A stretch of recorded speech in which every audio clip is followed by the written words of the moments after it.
watching today's South Salt Lake Women in Business presentation. Today, Teri Slaugh will be presenting on PRONOIA. Teri Slaugh is the Business Development Manager for GAVA Talent Solutions. She has spent her career working in business-to-business sales roles, all aligned to help companies with their growth initiatives.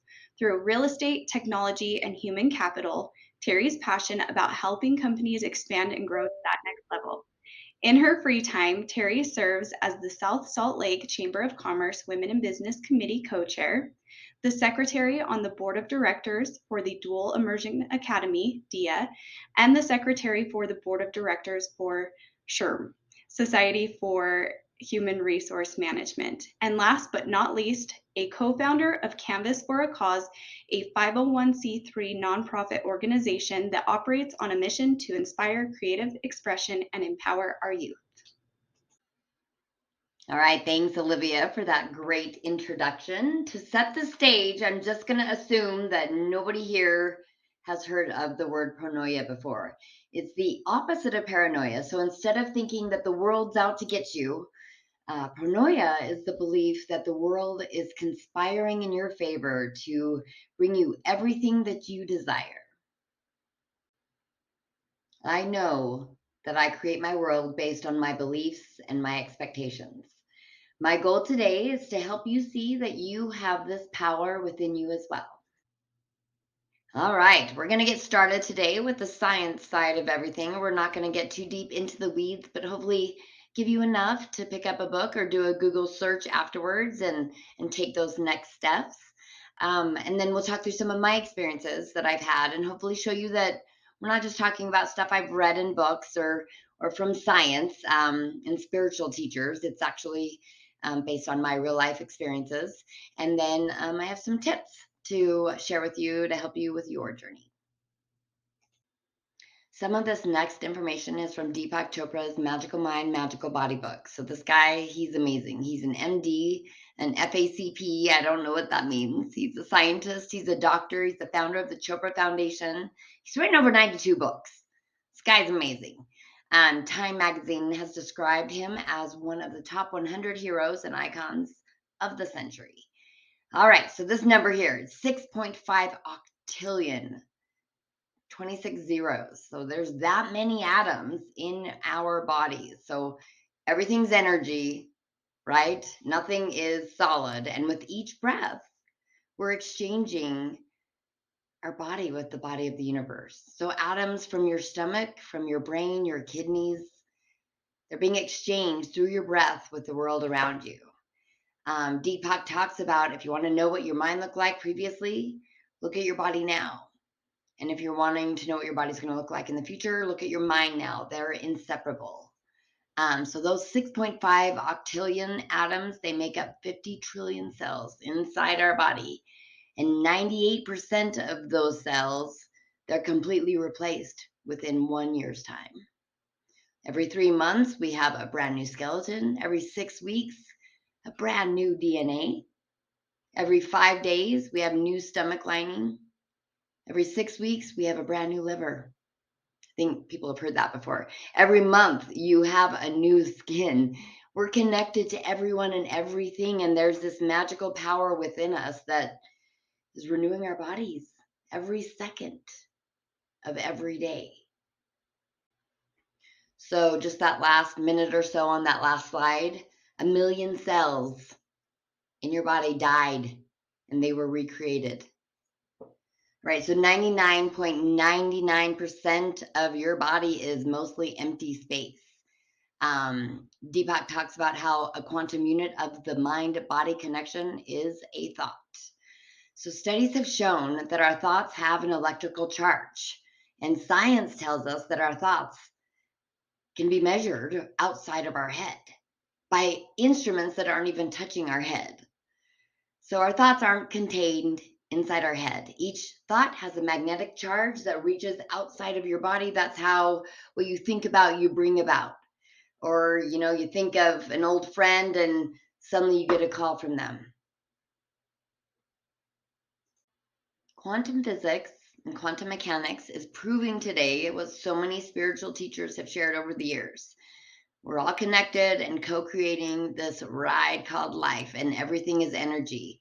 Einstein said that everything is energy, and that's all there is to it. Match the frequency of the reality you want, and you cannot help but get that reality. So, Big Pharma has told us that the risk factors for heart disease are genetics and your age and obesity and your physical activity and your eating habits and smoking or too much alcohol. But more than 50% of those who have had heart attacks, they don't have any of these standard risk factors. That makes them pretty non-standard in my mind. So in Massachusetts, there was a study done looking for risk factors for heart disease, and they went out on the street and asked people, are you happy and do you love your job? And what they found is if your answer is yes to both of those, you're most likely going to be okay. What's the message?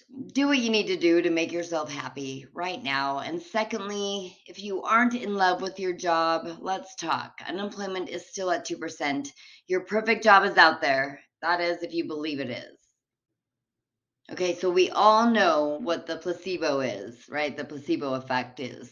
The nocebo is actually the exact opposite. So, for example, your doctor mistakenly mixes up your chart with someone who has XYZ disease and tells you that you have 6 months to live, and you believe them. So it's your brain's job to manifest in your body your beliefs and expectations. And so basically, if you believe what they're telling you, then you're going to die.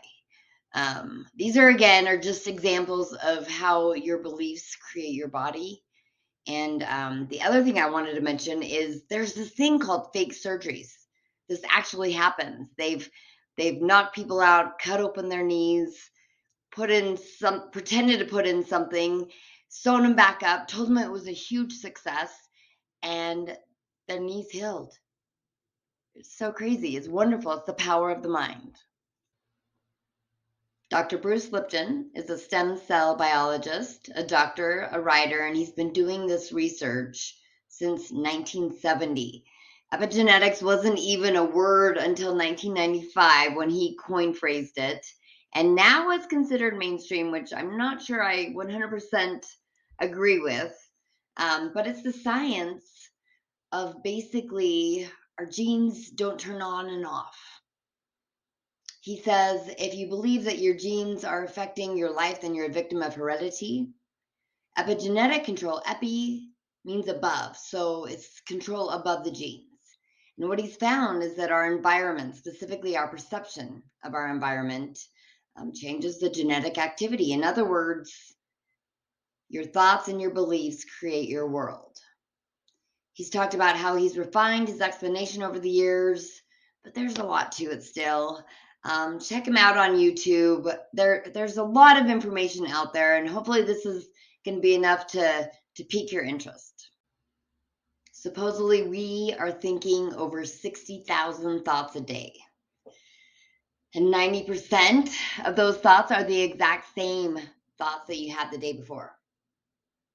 And a good amount of those are actually self-sabotaging and limiting, and they're from programs that were created from someone else, by someone else, running our lives. So only 5% of our day is when we are awake and consciously creating our future. The rest of the time we're just thinking, and that's when our subconscious kicks in and we go on autopilot.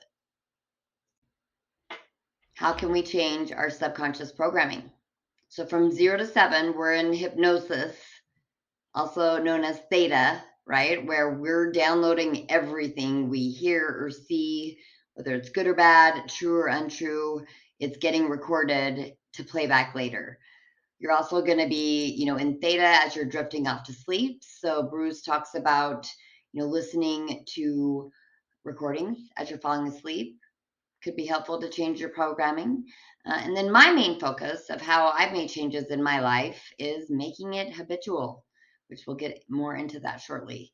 But brucelipton.com offers many other ways to change your programming. It's called energy psychology. I haven't tried any of them, but I'm thinking I'm going to try Psych K. It's the method that he uses and is most familiar with. As Olivia mentioned, I'm the Business Development Manager for GABA Talent Solutions. We offer staffing and recruiting for companies looking to add top talent to their teams. I've been in the world of talent acquisition for 7 years now, and overall, I've been doing business to business sales for over 20 years. And I know that my continued success is directly attributed to my attitude and my belief in PRONOIA. When COVID hit, I found solace in creative expression, which is one of the reasons we created our nonprofit, Canvas for a Cause. I hope you'll find us online and join the cause of bringing creative expression to the world. So for me, creative expression stops the crazy brain thoughts, the negative thinking, and without question, it takes away my stress and anxiety. Studies have shown that your brain actually works better after you engage in some form of creative activity. So we still need a lunch break, and we used to have smoke breaks all the time, but what about companies adding a creativity break? Like how fun would that be? And to see what kind of innovations happen there. So 90% of all doctors' visits are due to stress. Stress causes the weakest link in our body to break. Creative expression alleviates stress and anxiety. The medical profession, they know this, but they're not telling us this, right? They're pumping someone who's going through an organ transplant, they're pumping them full of stress hormones because it shuts down the immune system so it won't recognize this foreign thing in their body and reject it. This is a fact. So emotions are actually addictive. Your body becomes addicted to the anger and the stress, and I mean, if that's what you've been giving it, and it needs that high or low or whatever that is, that feeling to just be normal. So once you break the cycle, you can teach your body to be addicted to love and joy. I'm encouraging you to start paying attention to your words because they started out as thoughts and the words of the people around you and how it actually is correlating to their lives and what they're attracting to them. One thing that the hypnosis of social conditioning taught me personally was that as you get older, your eyesight deteriorates. So, what other programs do we have in our brains out there that aren't serving us? Maybe you gain weight as you get older. You forget things the older you get. I've asked my mom if I was programmed to be loud. So with my eyes, it really was just simply learning that the whole your eyes go bad with age really wasn't true and embracing the magical nature of our body. We are replacing 1 million cells every minute. So I put my glasses down and I expected them to get better. And within a few months, I had 20/20 vision. I actually have an eye exam from earlier this year that shows that as well. So, did positive thinking take away my wrinkles? No, no, it did not. That was Botox that took away my wrinkles. I think that anyone who knows me, who really knows me, they know that I rarely get sick. And I always say I never get sick. Even when I get sick, I'm saying this is so weird. I never get sick. I don't understand. But that's my program that I've actually placed into my head.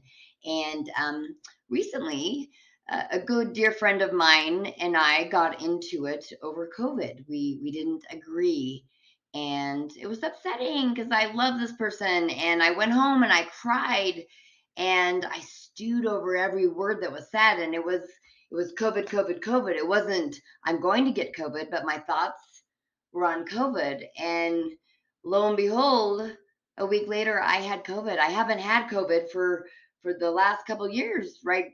Ever since it came out, but I brought on COVID with my thoughts. I really did try to find the most disturbing picture possible to make you feel something on this one. Oh, this is so gross. Um, so I have moles all over my body, and I've had many removed, and I go in annually to my dermatologist and lay there naked while they go over every inch of my body and measure mole, and they write it down and they compare it to what it was, last year. And it's just been, something I've always had to do. And when Scott, my beautiful husband, moved in, I realized he had all of these moles on his back, and I felt like I was kind of responsible for like looking at those moles and making sure that they didn't change, because I knew that he, hadn't gone into the dermatologist, and it was on his back, and so he couldn't see him himself. He's not going to be looking in the mirror. Anyhow, every time I would see him at night, I would just remind him he needs to make a doctor's appointment, and those moles, they could be growing, and moles for months, right? And the next time I went into the doctor for my normal visit, lo and behold, a mole on my leg changed shape, got a little bit bigger. And it actually was not ever cancerous. They did, when they have it removed, they checked and all that. But yeah, this happened, and I was stressed at work, and I wasn't taking care of it, and it got infected. And guess what? I don't ever talk to him about his moles ever again, and I haven't had an issue since. I really do believe that what you think about, what you focus on, um, you bring it into your life. So let's focus on love and abundance, and anything else that makes you smile, and not focus on moles. There is power in vision boards, in deciding what you want and putting it out into the universe. I manifested my last two amazing jobs, and they were both better than the jobs I've had before then. And I did it with vision boards and expecting. I would imagine also, when I went to sleep, I'd be imagining what I was going to be doing at these jobs, but I would also be keeping my thoughts in check, and my feelings, the feelings of pronoia, expecting that the universe would provide. But I brought the opportunities into my life. I still had to send in my resume and show up for the interview, but it was a done deal by that point. Every time I come to a green light, or I'm at a red light and the light turns green, I say to myself, everything is always working out for me. And if you drive a lot, this could be many times during the day. The green light is my conscious reminder. So this is that form of repetition that at some point it's going to make its way into my subconscious, and my brain will, once it's accepted that, it'll get to work 95% of the time to make that my world. I really do love this message, because I know that my daily routines help to keep my thinking in a place where I can be mostly positive. The world has a ton of crap out there, and be mindful of what you're allowing to go into that brain of yours, what movies you're watching and what books you're reading. It really is a huge factor in your ability to even believe in the power of pronoia. So the first 20 minutes of my day, trust me, that's the easiest time to do it. Right when I wake up, I'm in my basement in the dark, lighting my sage, and doing a Wayne Dyer meditation. It's a guided meditation, so I do it along with him. I got my earphones in, and I do it every morning, except for the mornings that I don't. So I try to do it every day. And maybe you can't meditate. Maybe you come up with a mindfulness routine where, you light the sage, you light a candle, and you just sit there for 5 minutes. Maybe you do that for 30 days, and then it bumps up to 8 minutes. Um, I know that you're going to be able to do it longer and longer if you start somewhere. I love this thing. So if you're too busy and stressed to meditate 20 minutes a day, then you probably should be meditating an hour a day. After my meditation every morning, I write a page in my gratitude journal. I start each page out with, I create my world based on my beliefs and expectations. I make and change my environment. I have all that I need inside me. I am enough. I do enough. I have enough. I could go on. And it's not so much just the repetition of the words, because I do a lot of the same ones every day, but it's taking the time to actually feel them inside your body. It's huge. And this is something that I absolutely do every day. I may not meditate every day, but I write in my gratitude journal every day. Coach Kim, find her online. She's amazing. thousands of articles have been written by her. And she's been my coach. That's how I met her. She's taught me that I need to trust that my life is my perfect classroom. I'm bringing every experience to me based on what I need. And if I maybe haven't learned a certain situation, I'm going to continue to bring it into my life until I learn what I need to learn. So my life is my perfect classroom. There's nothing to lose. There is nothing to fear. It sounds like another definition for PRONOIA. I love it. She's amazing. Check her out, claritypointcoaching.com. So here's where I found that positive thinking may not be able to help. So there are people that are born with genetic issues, diseases, etc., actual gene defects, not something that, high blood pressure that turned on later or diabetes. But that number is supposedly less than 5, and I've recently heard Bruce say that it's actually closer to 1%. So for me, I have aunts and cousins that actually were born without bone, really, and teeth on this side of my mouth.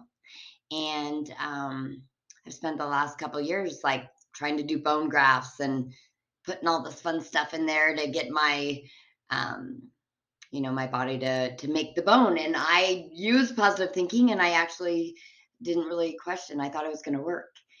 But after the last surgery, the doctor said we're not probably going to be able to do it. But technology, something might change down the road. But for now, I think like if you're missing a limb or teeth or something major like that, I think it's going to take a little bit more than what we're talking about today. Regina Price, she's an amazing realtor. I've known her since I was 13, so it's a long time. Anyhow, she was the one that introduced me to, the PRONOIA approach. She took me to Tony Robbins in New York City. This was many years ago. But she's the one that, if you've got anything bad going on in your life, you're going to call her because she's going to give you something positive. She's going to turn it somehow to this is happening for you. This is happening to serve you. So she bought this shirt for me. I'm not bossy. I'm aggressively helpful. So if I'm seeming bossy and aggressive, I'm sorry. It's probably one of my programs. It absolutely is one of my programs. Scott, my sweet, beautiful husband, he changed this, and he says that I'm not helpful. I'm aggressively bossy. So that's pretty funny. But I apologize if that's what I did. I'm gonna get into that Psych K, and I'm gonna change that program for sure. All right, you guys, we made it to the end. I have some of the books that I've specifically quoted here, and others that just inspired me to get into the science of it all. The bottom left is Sadhguru, and I'm going to leave you with one of my favorite quotes of his. He talks about his mission, besides saving our soil, is to destroy all heavens, because how in the hell do we not know that we were not born into this amazing heaven and we're just making a mess of it? All right, guys, see you later.